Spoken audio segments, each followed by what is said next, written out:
اعوذ باللہ من الشیطان الرجیم بسم اللہ الرحمن الرحیم۔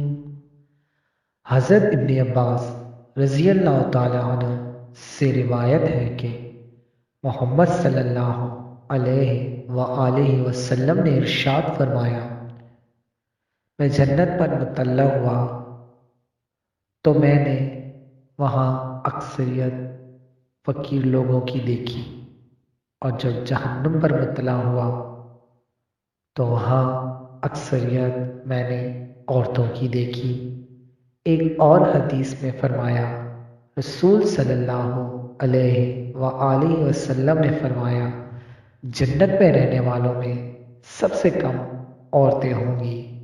اللہ ہم سب کو نیک عمل کرنے کی توفیق عطا فرما اور جہنم کے عذاب سے بچا، آمین۔